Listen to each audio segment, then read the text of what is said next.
শাশুড়ি বৌমা চ্যানেল থেকে স্বাগত। আমরা তো ভালো আছি, আপনারা সব কে কেমন আছেন জানাবেন। আর আমি অনেক দিন আমার ছাদ বাগান দেখাইনি, আজকে একটু পরিষ্কার করব আর আপনাদের দেখালাম আমার ছাদে একটা নতুন জিনিস হয়েছে, সেট বানিয়েছে, তা এটা আপনাদের সঙ্গে শেয়ার করছি, একটু দেখুন। আর এই যে ছাদ বাগানটা দেখুন না কি সুন্দর। এই যে আমার গোলাপগুলো এখনও হচ্ছে, কিন্তু বেশ অনেকগুলোই গোলাপ হয়েছে। আজকে আমি একটু পরিষ্কার করব।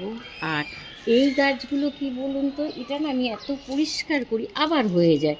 এটা কি গাছ, এটা আপনারা কি একটু বলতে পারবেন? তাহলে একটু কমেন্টে আমাকে জানাবেন। আর এই যে লেবু গাছ দেখুন, লেবু গাছে না আগে তো অনেক লেবু হতো, এই যে আবার হচ্ছে নতুন করে এখন লেবু। ওই যে কত ওইদিকে একটা পাতি লেবু হয়েছে দূরে, ওই যে লেবু গাছ দেখাচ্ছি আপনাদেরকে। আর এই গাছটার লেবু হয়েছিল না, দুটো আমি তুলে নিয়েছি। ছোট্ট গাছ হলে কী হবে, কিন্তু এই গাছটায় দুটো লেবু হয়েছিল আমার। এই গাছগুলো আমি বাপের বাড়ি থেকে এনেছিলাম, গাঁদা ফুল নষ্ট হয়ে গেছে। আমার না খুব খারাপ লাগছে, এগুলো তুলে পরিষ্কার করতে এসছে, একটু ছাদ বাগান পরিষ্কার করে। আর এটা পেয়ারা গাছ ছিল, পেয়ারা গাছটা তো আজকে কেটে দিয়েছি। কিন্তু এই যে কচি পেয়ারা পাতা হচ্ছে না, এটা যাদের গাছ দাঁতে পায়রিয়া তাদের পক্ষে খুব ভালো। এই পাতা যদি ফুটিয়ে জল কুলকুচি করে বা এই পাতা চিবায়, তাহলে দাঁতের পক্ষে খুবই ভালো। আবার সুগারের পক্ষেও শুনি যে পেয়ারা পাতা ফুটিয়ে জল খেলে নাকি খুবই ভালো হয়। এটা একটা আমার জাম গাছ ছিল, কেটে দিয়ে যেত জাম পাতা। আবার জাম পাতার আর কি রসও নাকি ফুটিয়ে খেলে সুগারের পক্ষে খুব ভালো হয়।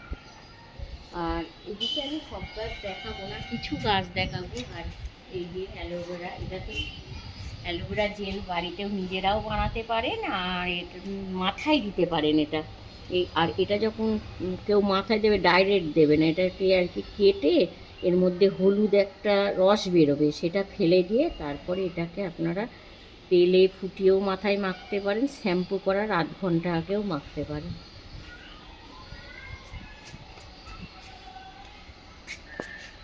জবা হয় না, তাও অনেক জবা, এক একদিন তো এত জবা হয় তা বলার মতো না। এই গাছটা তো অনেক জবা হয়েছে।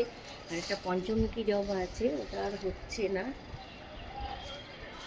আর পুঁই গাছ তো চারিদিকে হচ্ছে, এখন ফলন ধরেছে, মিটুরি হচ্ছে, তাও দিকটা। এই গাছগুলো আমি নিজেই লাগিয়েছি, কিন্তু বাপের বাড়ির থেকেই সব এনে লাগিয়েছি। কী গাছ বলতে পারছেন, আর এটা এমনিই হয়েছে, কী গাছ কি জানি তাও জানি না। আর এটা একটা সাদা আর কি ফুল হবে, এটা খুব সুন্দর ফুল হয় দেখেছি, তাই এটা আমি এনে এটা লাগিয়েছি। তাই হয়েছি ফুল মিটুরি এসছে। এই মিটুরিগুলো খেতে হেভি স্বাদ, এগুলো না আবার বড় হলে একটু পেকেও যাবে, লাল লাল হয়ে যাবে, সেটাও আলু দিয়ে ভাজা খেতে ভালো লাগে। যে হচ্ছে খুব দারুণ। কিন্তু এই যে দুটো দেখি হয়েছে। আর এইটাকে কি পাতা বলেন জানেন? কেশত্ব পাতা। এটা মাথায় দিলে যাদের চুল পেকে যায় বা কালো হয়, আবার চুল ওঠা বন্ধ হয়, এই রসটা দিলে, স্নানের আধ ঘন্টা আগে রসটা দিলে, আমরা তো ছোটোবেলায় আমার মা দিয়ে দিত, দেখতাম খুব ভালো। আর এটা আমার কমলা লেবু গাছ, একবার ফল হয়েছিল, কিন্তু আপনাদের সঙ্গে দেখাতে পারিনি। হ্যাঁ, সেটা ফলটা দেখি পরে নিচেই পড়ে আছে, দেখছি ফল হয়েছে কিনা, কিন্তু না, ফল হয়নি এখনো। আর এই যে এই একটা চাইনিজ জবা, ছোট ছোট জবা, এও যখন হয়তো ভরে যায়, এখন আর কি অতটা হচ্ছে না তো।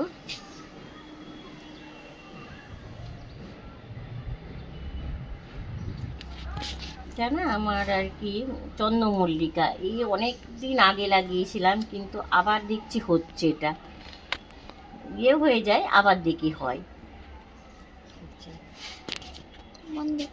এটা না এলাচ গাছ, আমি একটু আজকে আপনাদেরকে পরিষ্কার করা দেখাচ্ছি। ছাদ বাগানে তো পরিষ্কার করা হয়, দেখানো আর হয় না, কিন্তু এই যে এগুলো, এটা আমি অনেক দিন আগে দেখেছিলাম, ফুল হয়েছিল। আর এখন এটাকে আপনাকে পরিষ্কার করা দেখাচ্ছি। আর এই পাতা না খুব সেন্ট, আর শুকনো হলে বেশি সেন্ট লাগে এলাচের। আর এইগুলো আপনারা চায়ের সঙ্গে ধুনোর সঙ্গে দিলে খুব ভালো এটা আর কি। ধুনোতে দিলে মাছি মশা বা এগুলো বেশ চলেও যায়, আর এত ভালো সেন্ট হয়, ঘর বাড়ি যেন সেই এলাচের মতন একটু সেন্ট বেরায়। আমি এগুলো পরিষ্কার করছি, আপনাদেরকে দেখাচ্ছি। এটাই, আর এলাচ যখন হবে তখন আবার আপনাদেরকে দেখাবো।